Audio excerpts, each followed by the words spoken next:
We continue our landmark Spotlight on the Troubles series. This week, Jennifer O'Leary uncovers global IRA arms connections and charts how Republicans built a political strategy in parallel with their armed campaign. A Secret History contains some scenes you may find upsetting.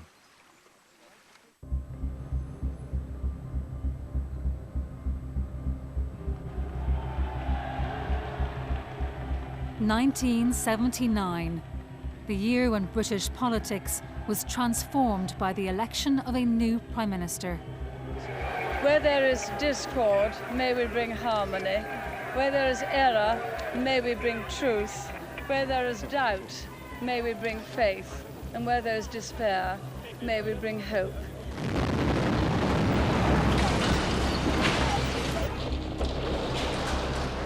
The IRA that confronted Margaret Thatcher was fighting a long war to wear down Britain under a new generation of leaders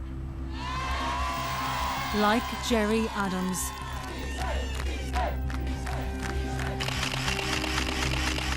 This is the story of how the IRA sustained its campaign through a constant search for arms and money, and found friends and allies all over the world.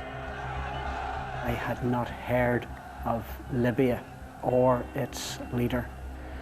It was quite a sensation at the time. The IRA's Libyan link was a Catholic priest, identified by Mrs. Thatcher as a key arms smuggler. So when she linked you to Hyde Park, when she linked you to Brighton, she was right? Absolutely, 100%. But even as the IRA succeeded in gearing up for decades of war, its leadership opened up a new front for the Republican movement that would challenge its commitment to violence. There was Adams, McGuinness, did no intention of continuing the war. This is the story of how the IRA sought a political future in the shadow of the long war. This is the story of the gun and the ballot box.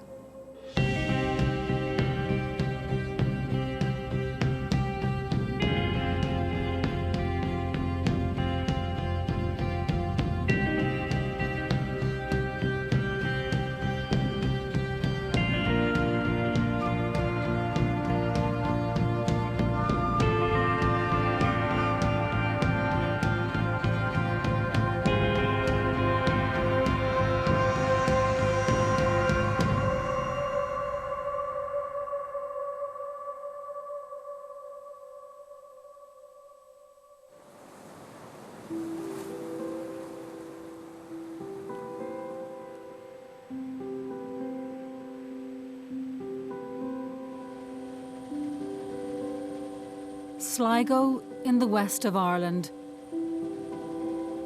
August 27th, 1979, a day like no other in the Northern Ireland conflict. Lord Mountbatten's family set off from the jetty. 16 minutes later, it happened. The Queen's cousin, Lord Louis Mountbatten, was killed by an IRA bomb alongside 3 others, including his 14-year-old grandson and another teenager.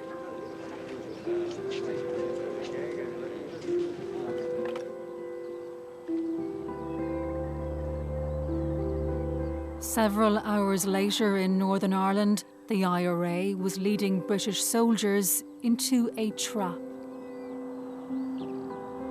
I was listening to everything, every radio transmission. And it became clear from a fairly early stage that there had been an explosion. And then you heard on the radio net the parachute regiment patrols being called and simply not answering. They weren't answering because they were dead. As other troops moved in, a second bomb exploded.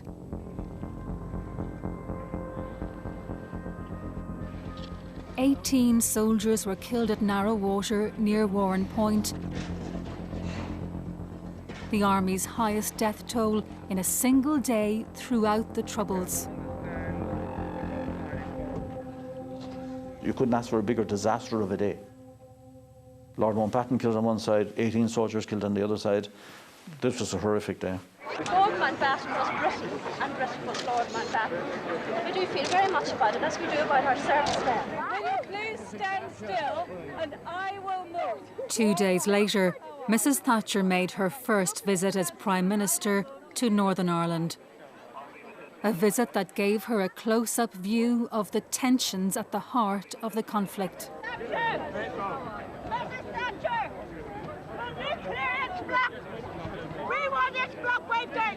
We don't have boys and girls out of this block. We want the freedom for our country. And your soldiers out. And your British holiday.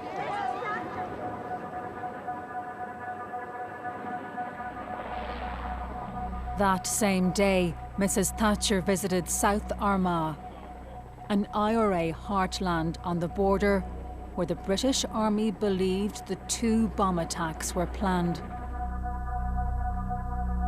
Patrick Mercer was among those soldiers who met with the Prime Minister. South Armagh was really difficult. These terrorists were dangerous, they were well motivated, they were very hard to penetrate, and they were quite brave, which again differentiated themselves from other bunches of terrorists. Kieran Conway became the IRA's Director of Intelligence in the early 1970s. South Armagh was the outstanding area, not just operationally, but in the support it could give to other units. They were never less than generous with their assistance. They just had that, ability to handle anything. They were outstanding.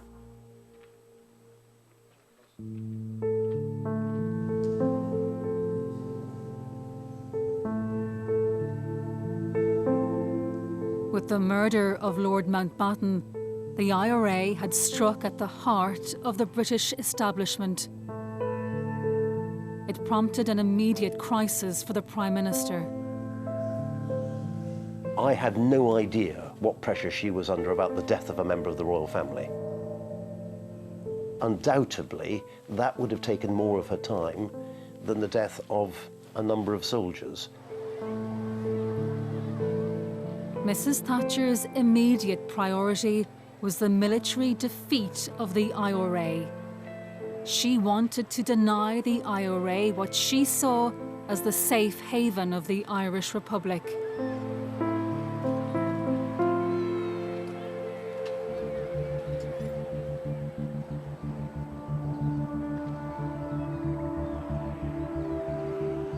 This is narrow water where the bombs were detonated. And just over there is the Irish Republic, where the attack, like many by the IRA, was launched. You have to remember, Margaret Thatcher really saw the whole question primarily in security terms. This, from the beginning, was her main concern, with security.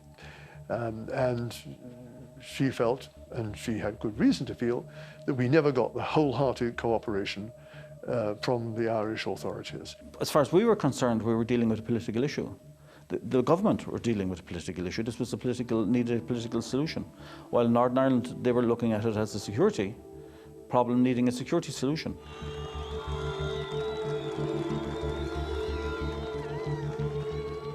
The IRA had announced its ambition and ability to the new Prime Minister in brutal terms.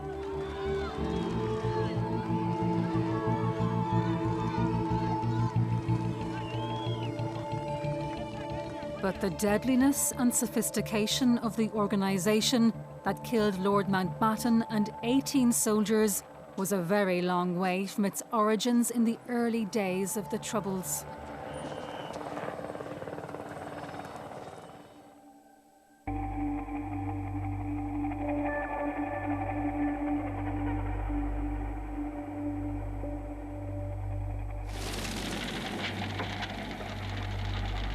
The burning of Catholic houses in Belfast in 1969,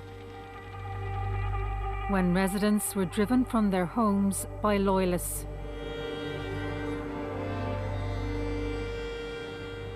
The deaths and the fires were enough to drive dozens of Catholic families from their homes to the safety of refugee centres. But others had no choice but to go there. It was a seminal moment at the outbreak of violence. The IRA faced demands to protect the nationalist community, but its access to weaponry was limited.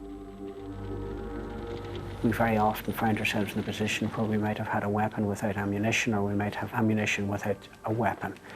And very, very often we find ourselves in the position, if not always, that we had more volunteers than we had weapons to supply them with.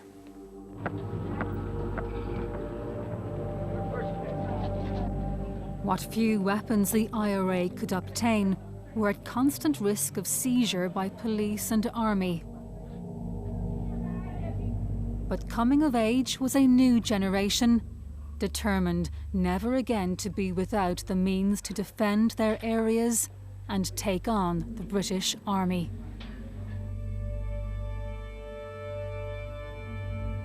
This is Gerry Adams with IRA man Brendan Hughes.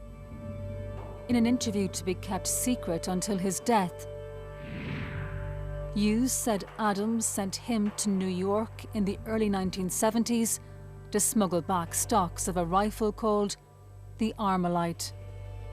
The weapon of choice for the US military, it became a symbol of the IRA's armed campaign. I think we did push the war forward more than anyone else did. And I think Gerry Adams was largely responsible for that, but it was because it was Gerry that sent me to America ready to get Armalites.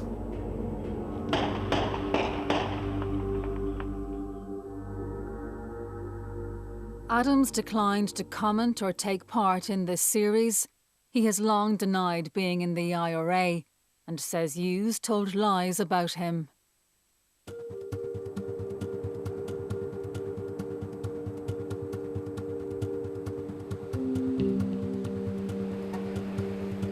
America, where the Provisional IRA first looked to for money and guns.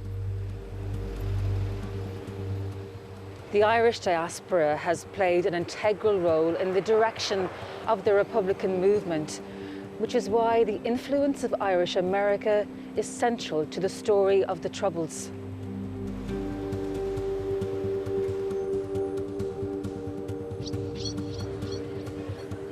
The images of the violence in Northern Ireland resonated across Irish America. Irish Northern Aid, or NORAID, was set up to raise money for families of IRA prisoners. Those even who put money in boxes on bars in the Bronx and in Boston and Chicago, you know, they weren't doing that to kill people. They were doing that out of a kind of a stupid, knee-jerk reaction, which was not intended to provide, you know, Armalites or to actually mow down innocent people. But there's no doubt American dollars helped transform the IRA's arsenal.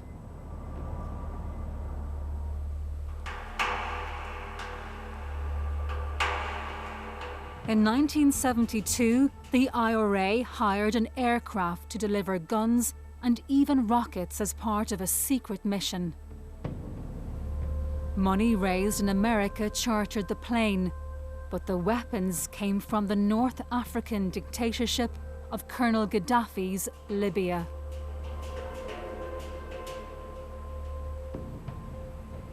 This is a DC-3, the model of aircraft used by the IRA to fly a consignment of arms from Tripoli to Ireland in November 1972, and it was the first tangible indication of the scale of weaponry Gaddafi was willing to supply to the IRA.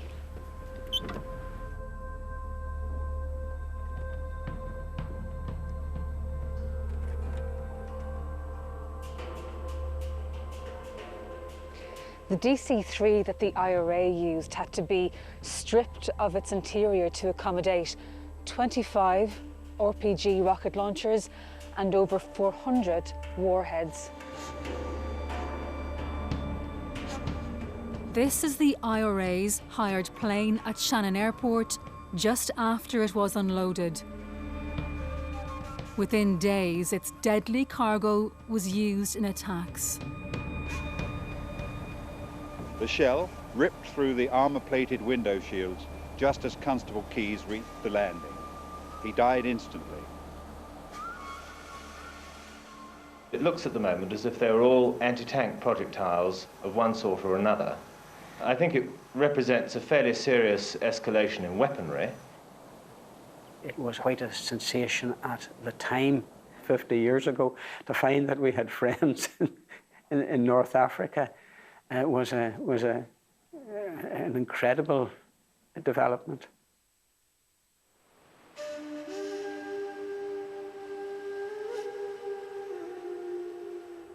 The Libyan regime maintained its links with the IRA through middlemen. The British government would come to believe that the most significant was this man, Patrick Ryan. I was born in the year 1930, June the 6th, in Tipperary Down. Once a missionary in East Africa, by the outbreak of the Troubles, Patrick Ryan was working as a parish priest. I contributed financially a little, as much help as I could, some of it out of the mission boxes, to the situation up north. I was approached by some of the IRA leaders down here, if perchance I could work for them permanently. They asked me to travel the world and try to get help for them.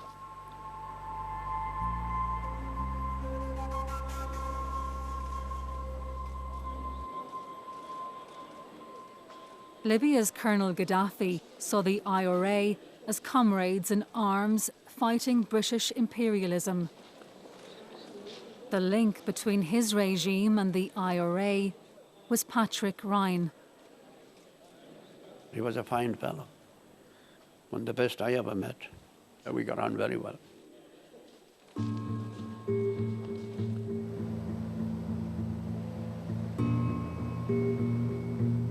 In 1973, the IRA sent Ryan on a mission to Rome. I got a message from the RA to take myself to Italy, Rome. I would come in contact with a gentleman known as Joe Cahill. Joe Cahill and myself, taking a plane in Rome, we ended up in Tripoli. Obviously, Joe Cahill was then IRA Chief of Staff.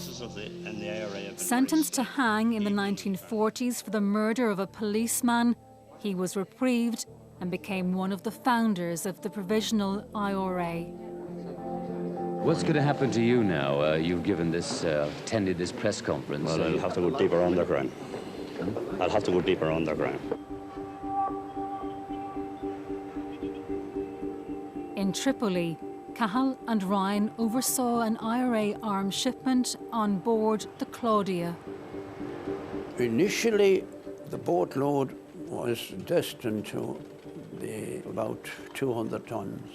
But shortly before I left Tripoli, I was informed that for reasons that they didn't explain, kept to themselves, they agreed to put on 5 tons.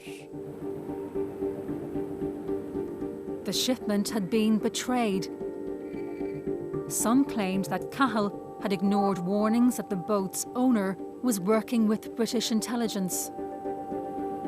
He was warned and warned and warned that the whole thing was gone, but still wouldn't listen. That's why they didn't get the 100 tons. The Libyans weren't prepared to lose 100 tons. They gave them a small shipment. The Claudia arms shipment was intercepted off the southeast coast of Ireland. But Ryan returned to Libya and would spend the next 10 years crossing Europe and North Africa, maintaining a network of arms and money for the IRA. Paris was at the centre of Ryan's network. The IRA also needed a constant flow of finance, and some of it was collected from Ryan's contacts here at the Libyan embassy in Paris.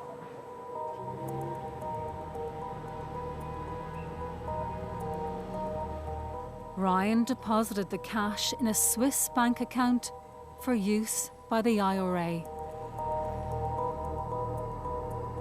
I had this camper van that travelled all over Europe.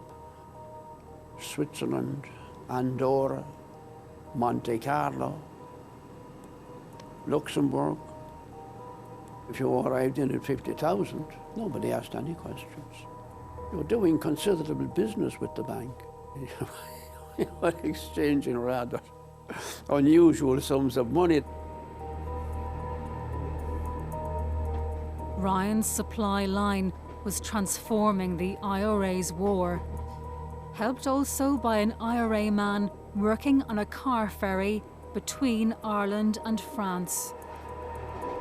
Sometimes I get a money transfer, and whenever I got that, then we have to get somebody to change it.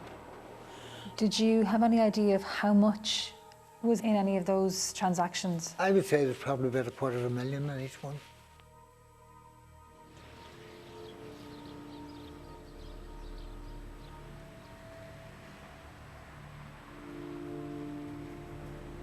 But Ryan's technical ingenuity was also delivering for the IRA.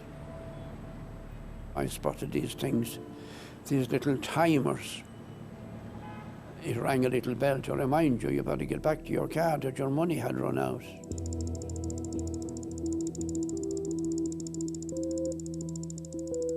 Memo Park timers were used by motorists in Europe to remind them when their parking ran out. But Ryan realised they could solve a problem for the IRA, bombers being killed by their own devices.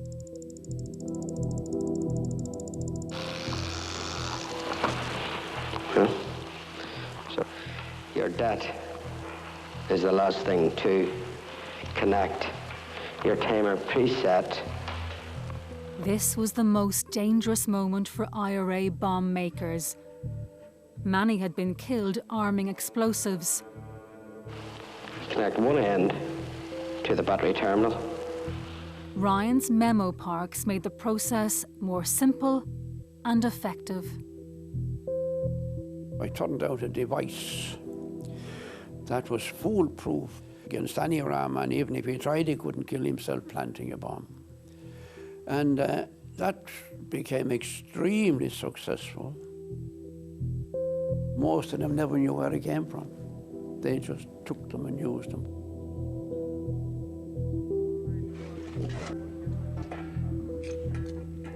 Ryan's timers were used in scores of bombs throughout the Troubles, including the Warren Point attack.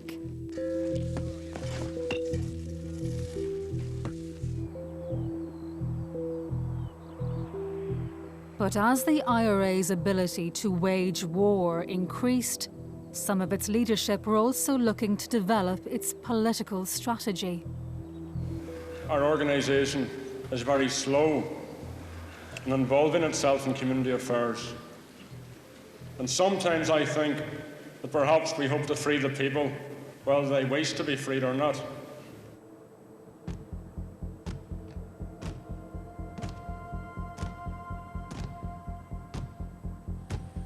What no one foresaw was how a protest within the H blocks of the Maze prison would ignite the Republican political project.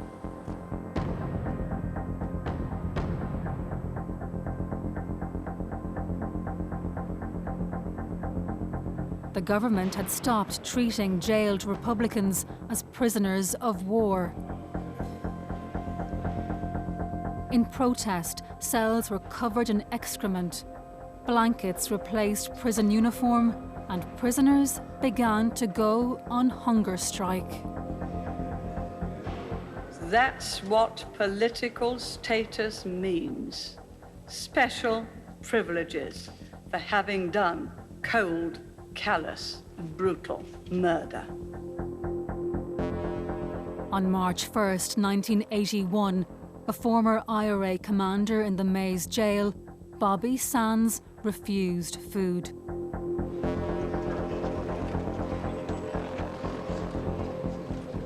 With the wave of public support for Sands and others on hunger strike came a political opportunity for the Republican leadership. Sands was put forward as an independent candidate in a by-election in Fermanagh, South Tyrone. I declare that Bobby Sands has been duly elected to serve as a member for the third constituency. The IRA prisoner and hunger striker was elected to Westminster and died on day 66 of his strike. Three masked men stepped forward and obeyed orders in Irish to fire a three-volley salute.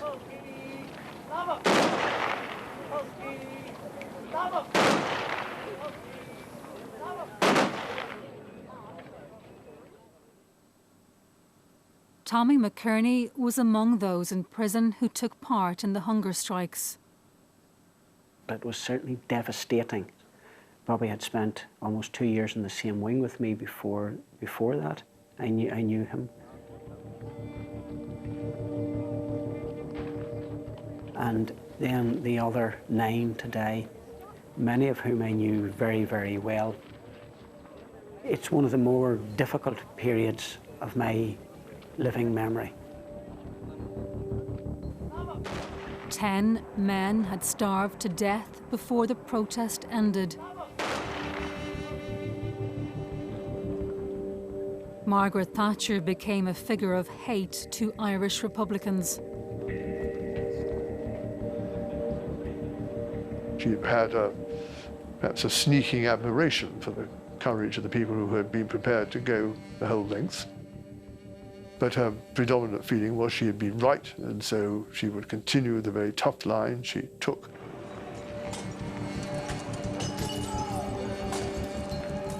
Mrs. Thatcher's stance enraged Republicans.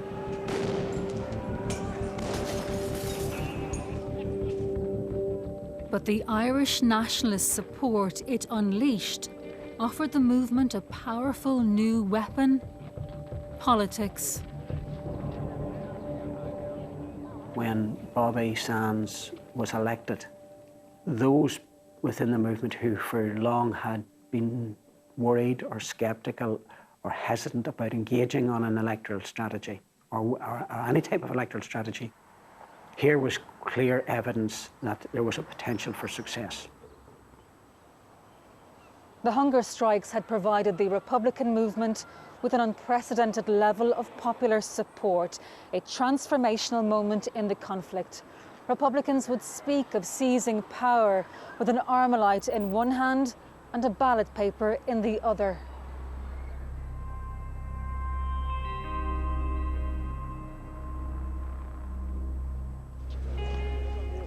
But any move from a military to a political strategy risked splitting the IRA.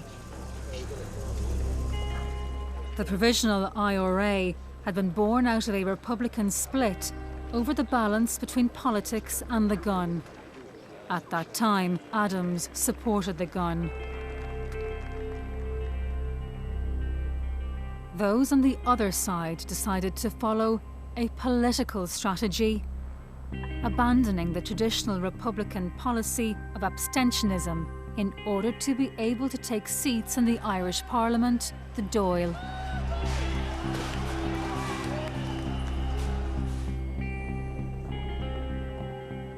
The split led to a deadly feud.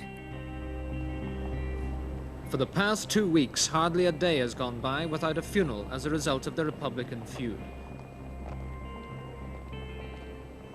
The danger of the new emphasis on politics in the wake of the hunger strikes, even though the armed campaign continued, was that it had the potential to again divide the movement. I believed that eventually there had to be a conflict of interest between a political electoral strategy and an armed campaign. It's not possible to run a parliamentary campaign while attempting to overthrow the same state that you're hoping to manage. How are you? All right, canvassing for the election? Yes, I'm voting for you, don't worry. No problem.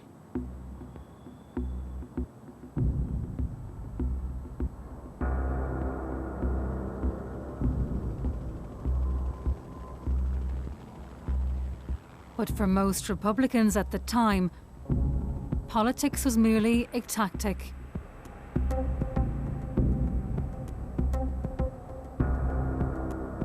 The armed struggle was supreme, and American Armalites as important as ever. It's this place that's so important for the IRA in its search for weapons and money to fight its war.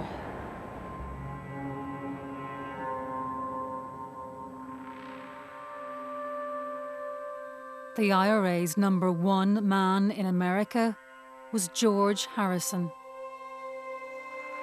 George Harrison was a man in his mid-60s. He had been born in Ireland, County Mayo, and he had immigrated to the United States in the late 1930s. He was unmarried, he lived with his sister, and he was really married to the cause of Irish freedom.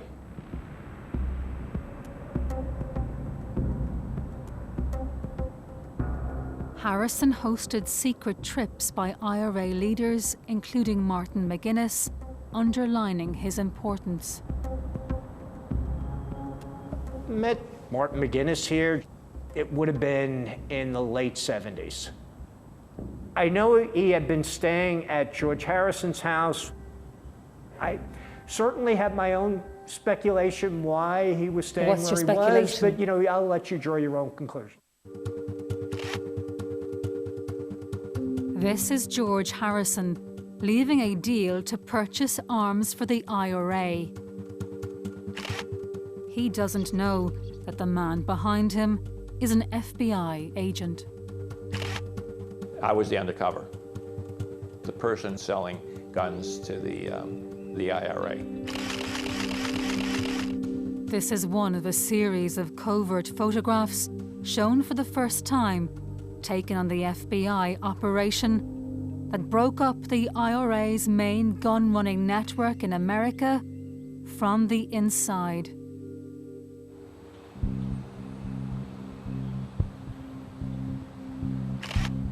Brooklyn, New York City. Harrison's home here became the focus of the sting. The FBI went undercover here in Brooklyn and wiretapped the heart of the IRA operation.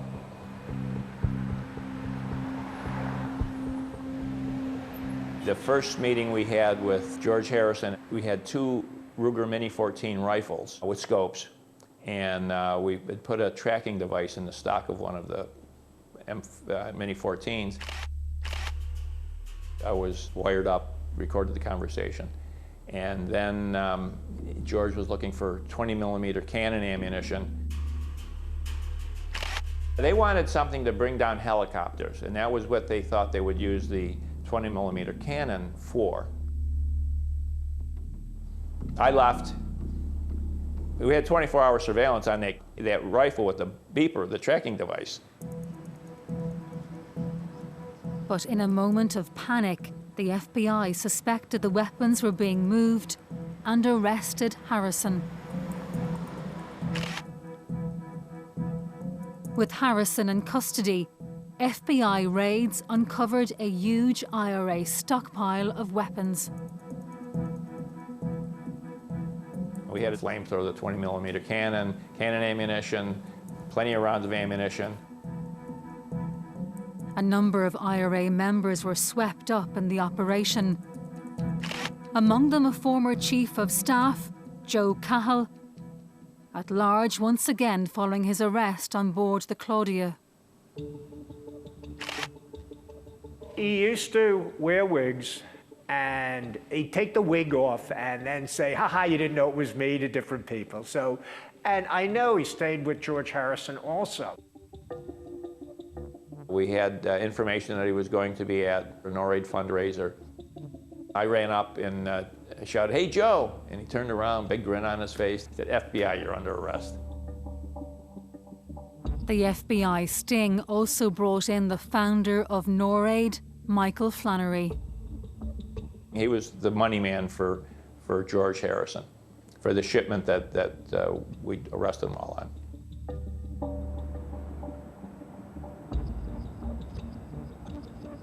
The trial showed how the strength of feeling unleashed by the hunger strikes had spread across the Atlantic to the American public. Harrison's lawyer's opening statement was, the United States government accuses my client of running guns to the Irish Republican Army for 9 months in this indictment. It's a bloody lie, and they know it. He's been doing it for 35 years, and we have the records to prove it, and slams him on the table. And that's when I think everyone knew this one was going to be different, because it wasn't an admission, it was beyond an admission. The defense painted the men as freedom fighters, resisting British oppression, even claiming their arms supplier was a CIA agent. As such, they were working on US government business. We thought it was preposterous that the judge would allow it. It turned it into a gun running case, into a political trial, put the government of England on trial. And they came in and announced not guilty, and not guilty, and not guilty, and not guilty, and not guilty. I don't have a better word for it. It went wild. The Irish court clerk from one of the judges stood up in the back with his fists in the air yelling, "IRA, IRA," all the way, until someone came and pulled him out, reminding him that he worked for the system. And of course, the aisles were blocked and everybody's fighting their way up and down. And in the middle of everything, George says, "I want my guns back." The first time Irishmen have been acquitted of gun running, and it's also the first time they've said, "Well, yeah, we did it, and we're proud of it."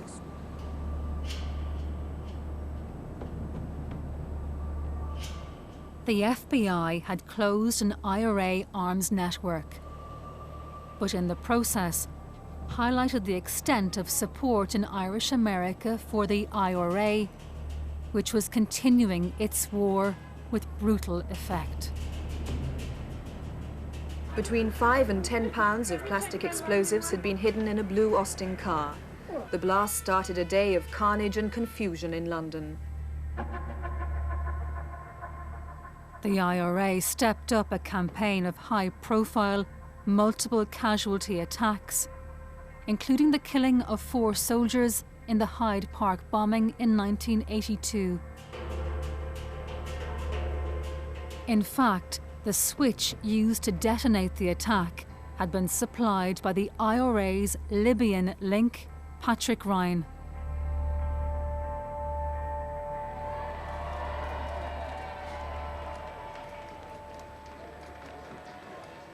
Mrs. Thatcher's government was re-elected in 1983. And in a stunning development, Gerry Adams was also elected as the MP for West Belfast. Though in keeping with the policy of abstentionism, he refused to take his seat. Do you not think that for the Republican movement, perhaps the way forward now should be the ballot box, should be constitutional politics? That's a question that has to be put to the British government. If they listen to the ballot box, then no one would be reaching out for an arm length.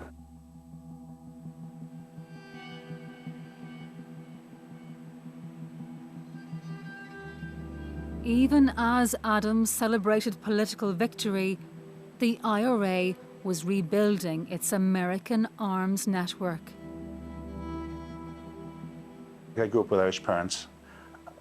All our friends were Irish. Everybody who was at the house was Irish. And I always heard Ireland referred to as home. People always talked about going home. New York-born John Crawley left the US Marines to join the IRA. He was ordered to set up a new IRA arms network in America. I wasn't given any advice on anything to get. Just get weapons.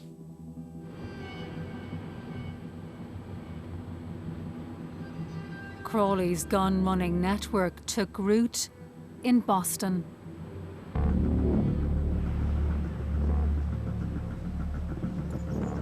I was given a $5 note that was cut in an erratic way, and I was to meet somebody in Boston who had the other side, half of this note. The torn $5 bill led to Pat Nee, an IRA arms supplier and a leading member of the South Boston mob. Nee was an associate of the infamous Boston gangster James Whitey Bulger. The joke around here was when Whitey walked into a bar, all the beer went flat. You know, he had that type of effect on things. It was just, there was no joy in the man. That's what I'm trying to say.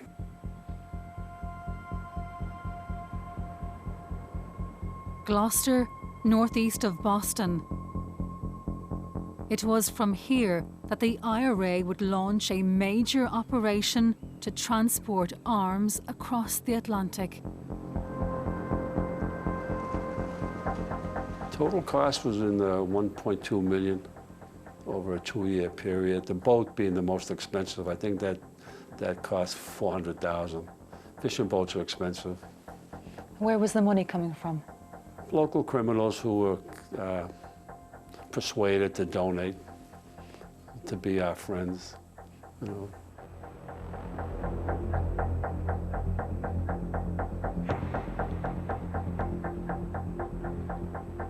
In autumn 1984, the weapons were delivered to this dock in Gloucester for shipment to Ireland.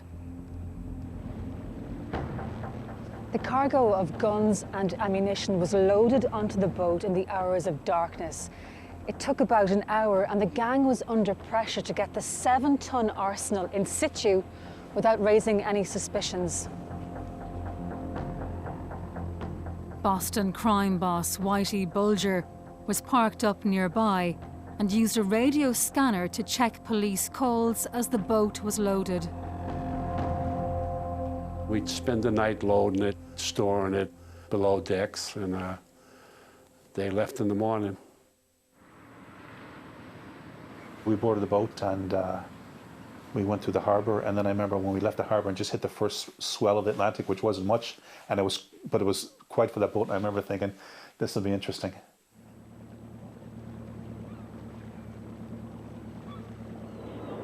So the water in Gloucester Harbour today is relatively calm, but once you go past the breakwater, that brings you out into the wilds of the Atlantic. They, of course, travelled on 3,000 miles towards the Porcupine Basin. That's off the County Kerry coast.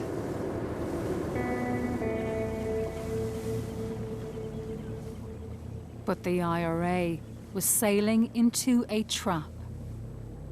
An IRA informer working for the Irish police had betrayed the operation. The RAF tracked the boat. This image was taken of the boat at sea, and transcripts we've obtained reveal its radio transmissions were also monitored.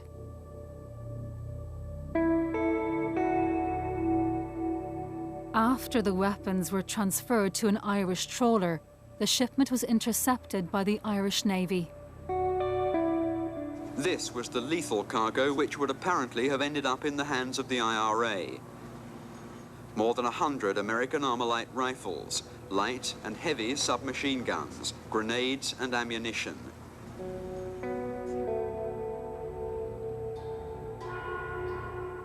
The IRA had suffered a significant setback. But less than 2 weeks later, it struck back. The explosion came just before 3 o'clock. Most of the residents were asleep. Some were still socializing in the bars as the hotel was ripped apart.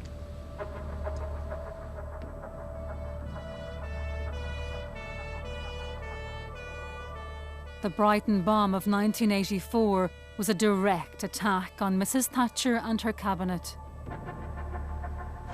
And I just turned to do one final paper, and then it went off. My husband was in bed, and all the windows went, and the bathroom was extremely badly damaged. In your own room? Yes, In your room? yes. I think that's enough. We were very lucky.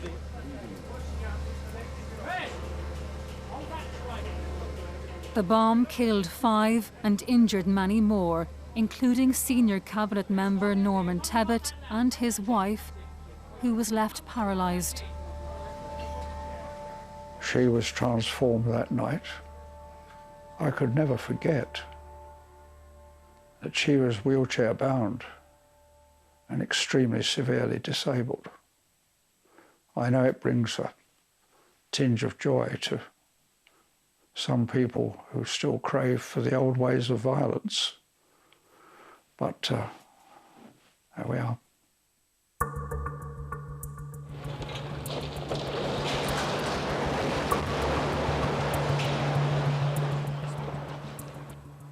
Recovered from the rubble were fragments of a Memo Park timer of the type supplied to the IRA by Patrick Ryan. The extent of Ryan's role with the IRA was later revealed in a record of discussions between the Prime Minister and the Irish Taoiseach. These papers reveal how Thatcher considered Patrick Ryan to be the main channel of contact between the IRA and Libya for over a decade. She describes him here as a very dangerous man with an expert knowledge of bombing.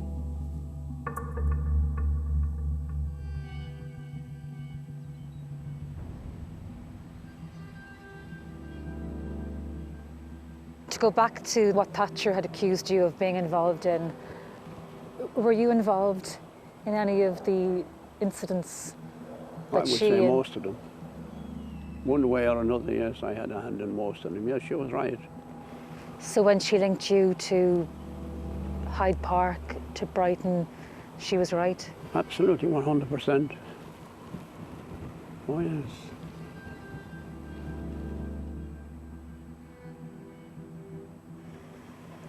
And now, when you look back, do you have any regrets? Oh, I have, yes, big regrets.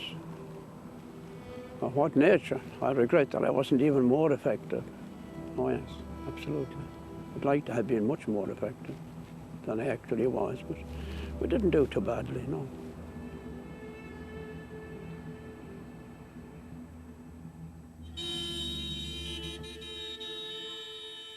The IRA's violence did not stop Sinn Féin making gains in the 1985 council elections.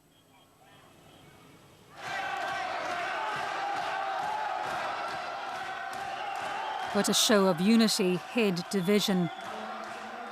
That month, the IRA expelled several senior members who claimed that funds were being diverted from the IRA's war into politics.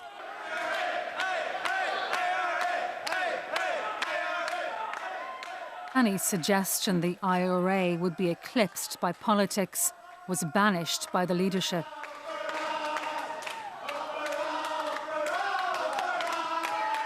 We don't believe that winning elections and winning any amount of votes will bring freedom in Ireland. At the end of the day, it will be the cutting edge of the IRA which will bring freedom.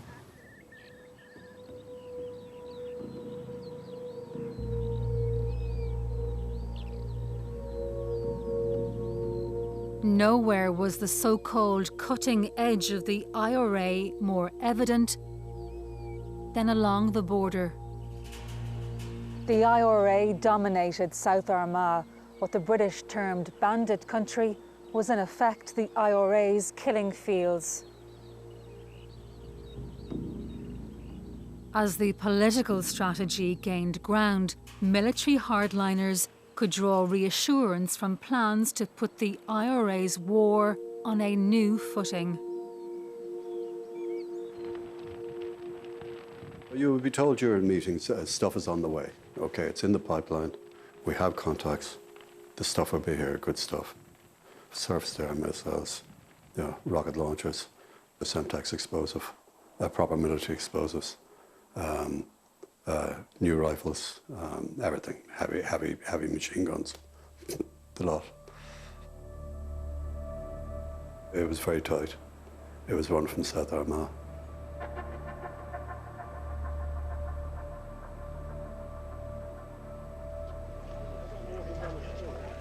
The arms came into Ireland just as the London and Dublin governments were stepping up their fight against the IRA.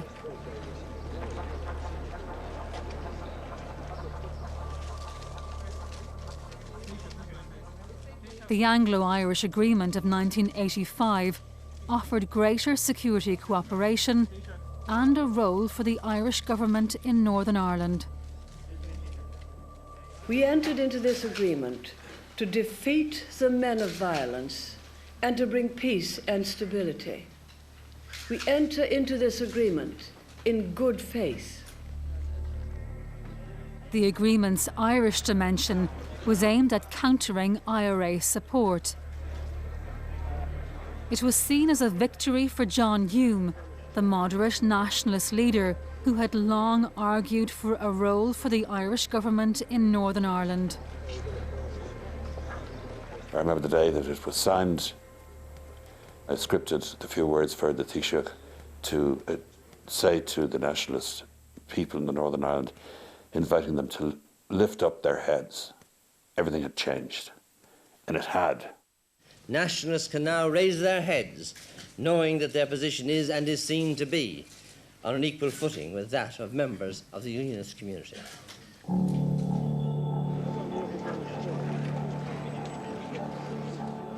Within weeks, apparent security success. Irish authorities uncovered a huge stockpile of arms, but had only actually scratched the surface.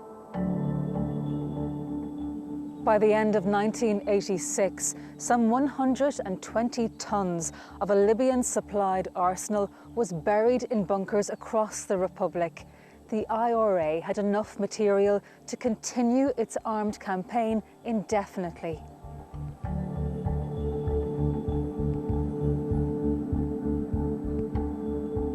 This was the very moment that Gerry Adams and his supporters felt strong enough to break the core Irish Republican principle of abstaining from the Irish Parliament. After the partition of Ireland, Republicans boycotted the Parliament here in Dublin, claiming that the Dáil was illegitimate. But in October 1986, the IRA called a General Army Convention, the supreme authority of the IRA, which it described as historic. Those present were told that weapons were en route, and the leadership asked delegates to advocate the taking of parliamentary seats in Dublin. The IRA approved the monumental shift. I was there. It was a cinema, a smallish country cinema, and there was plenty of room for, I think there's maybe 70 people there. Now, there are complaints afterwards that people have not been picked up. I believe that's probably true, that the numbers are manipulated to give the yes side a majority.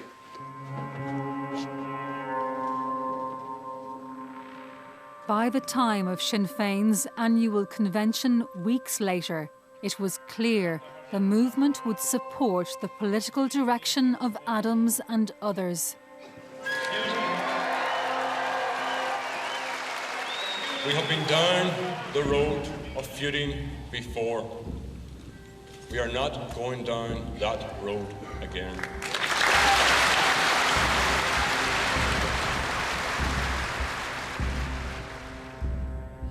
But some older Republicans, including veteran IRA leader Rory O'Brody, left, fearing the military campaign was being run down. We were called to a meeting during that Hardesh at lunchtime on the Saturday, and they said they began lecturing us. There was Adams, McGuinness, and the Chief of Staff, and they were there to lecture us. And by Jesus, we told them to F off at that time. We were not accepting it. They were going to continue the war. No, they wouldn't continue the war. They had no intention of continuing the war. I think there was a major contradiction between looking for parliamentary seats and fighting a war.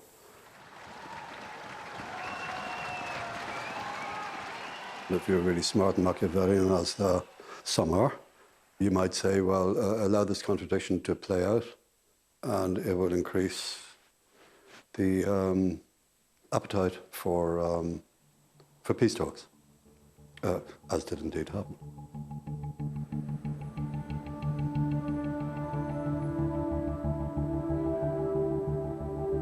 In fact, months before, Gerry Adams had already started to secretly explore a political resolution to the IRA's campaign.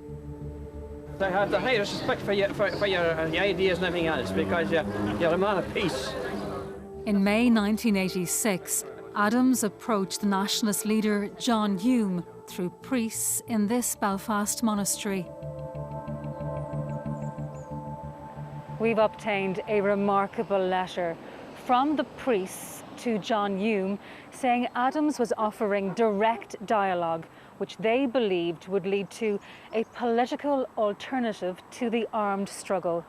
In effect, what Adams' internal opponents had feared, the ballot box taking over entirely from the Armalite.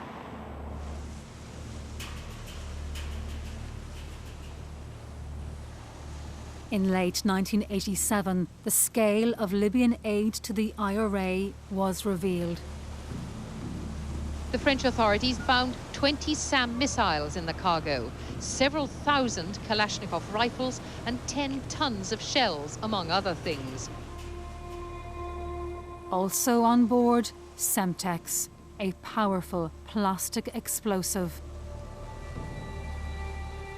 And the authorities soon learned that 4 other Libyan arms shipments had made it through.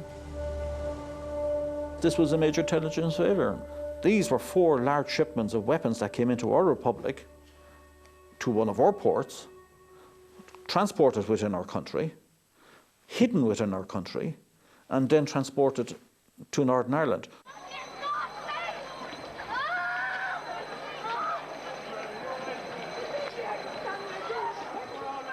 A week later, the IRA used Libyan Semtex to brutal effect. The Enniskillen bomb on Remembrance Sunday killed 11 civilians.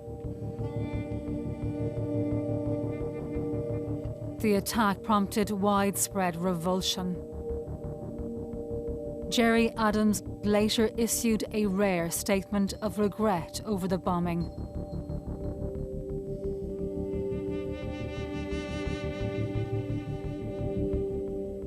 The Republican leadership was acutely aware of how IRA atrocities, and in particular the killing of civilians, could affect its own political ambitions.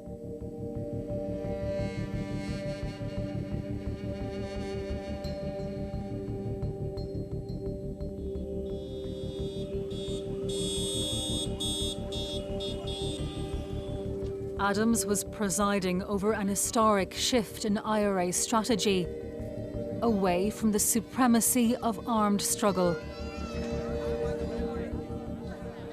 With its armories full of Semtex, the Republican movement was beginning, secretly and painfully slowly, to step back from blood, away from the Armalite and to the ballot box.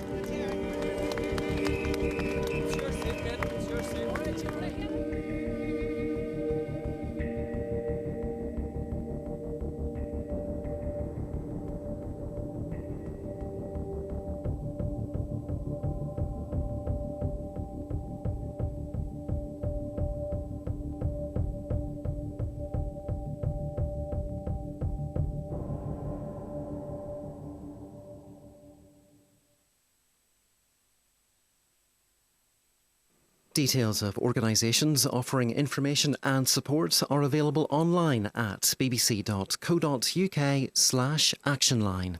Or you can call for free at any time to hear recorded information on 08000 933 193.